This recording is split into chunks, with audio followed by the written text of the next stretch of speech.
Hey everybody, Shane here with Cinesamples. Welcome to this quick look at Collision Impact Designer. We're going to go through all the details and see what this thing can really do, but before we get into all that, let's hear how this thing sounds.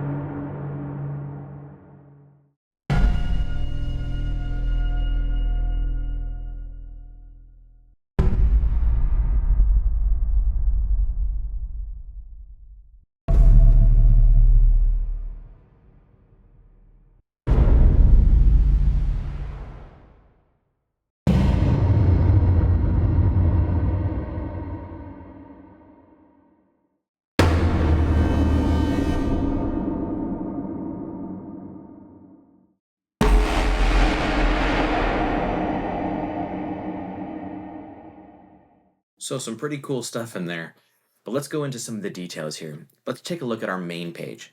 So what we have here is 4 groups. Right now I have tickies, hits, subs, and sustains loaded.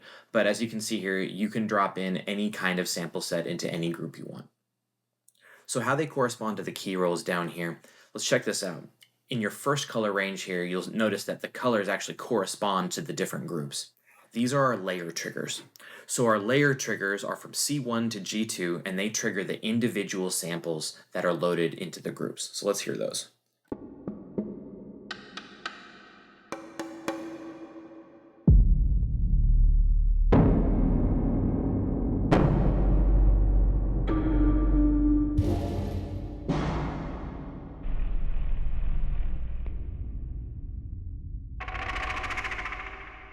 The next set of keys that we have are our group triggers. So the group triggers are from C3 to F4, and basically what they do is they trigger the entire group as a layer set. That's the whole Tickie group. Subs, hits, and sustains. Alright, so now the next group is kind of the star of the show. Here are our impact triggers. The impact triggers are sort of the core of this library, and what they allow you to do is they allow you to play back different sets of layers with a single key. So let's check some of these out. Right now, this first impact trigger has every single layer turned on. Now, if maybe there's a sample in there that's a little bit too iconic, you don't want to use it, this is a great example. I can always deselect these, and then it's going to play back a different set of layers. Now, all of these are switchable by you and savable to user presets in this section here. So, complete and total flexibility, but right now I want to get all of that juice in that first impact. So let's play that one more time. And let's see how that differentiates from the second one. So on my second impact trigger, I've got a different set of layers set to play back. Little different in the third impact trigger. And even more so in the fourth. This way you can get some diversity in your impacts. You never want to play the same card twice, especially if you're scoring a trailer that requires multiple impacts kind of back to back. This gives you a quick and simple way to basically play the same impact back, but with different ornamentation and different highlights in the sample. Okay, let's check out some ways that you can load samples into this library. First way is you can go one by one. You can play left and right. Each layer you can click on and see the sample menu. Or you can click this randomize button and you can randomize the individual layer. Another way to randomize basically everything is this master randomization button up here on the top right. If you click it, every single sample layer that's not locked will be randomized.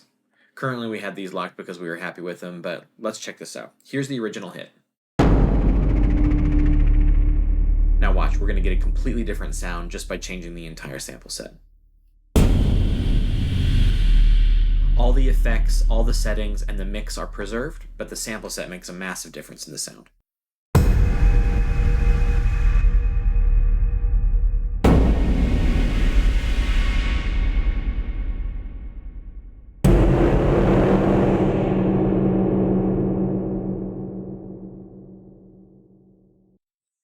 All right, let's take a quick look at the settings page.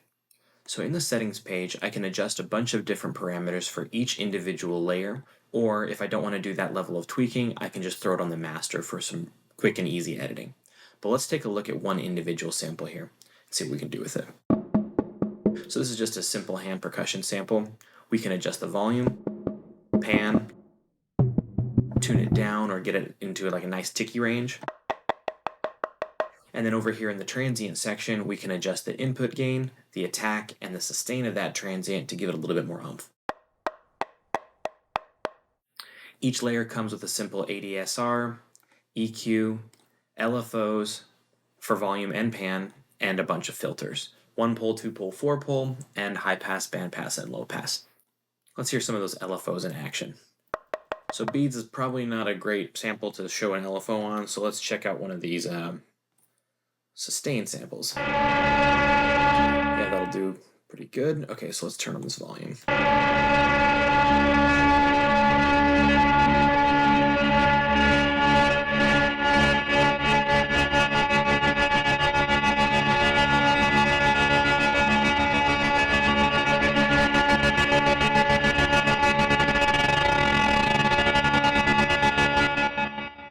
Next, let's take a look at the effects section. So unlike the settings, effects are added to groups, not individual layers. So I can add effects to tickies, subs, hits, or sustains, or whatever I have loaded there. If I go and add another section, that's totally fine. Or if you don't want to add individual effects to individual groups, you can always just add them to the master for a simple addition of distortion, reverb, limiting, whatever you'd like. Okay, let's hear some of these effects in action. I'm going to take a simple preset, Precipice. It's pretty basic, so let's take a listen. Now let's add some effects. I'm only going to add effects on the master to keep it simple today.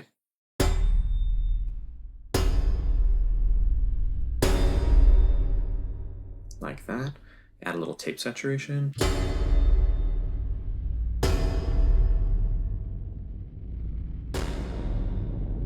I want it a little bit more gritty. Let's try some fuzz.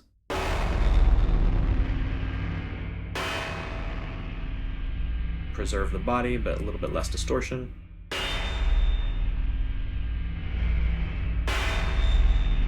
Yeah, that's cool. All right, now let's try for some delay. Pretty simple, I think. Right in the middle sounds good. 8th notes run up. It's a bit much. Cool.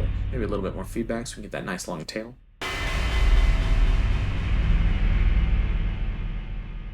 Okay. Now let's try some lo-fi. Lo-fi is always fun.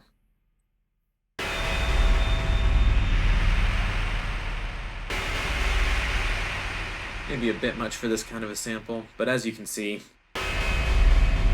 just a couple of clicks of a button, we've got this totally different sound that started off as just a basic percussion set of samples.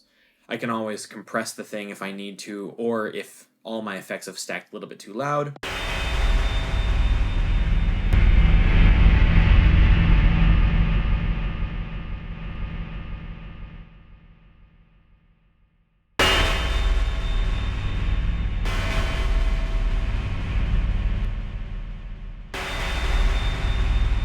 All in all, the effects are really useful for shaping sounds, and as you can see, it's pretty straightforward.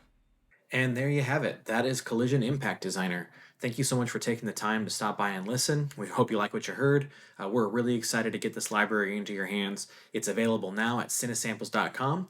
Go ahead and check it out. Thanks for stopping by.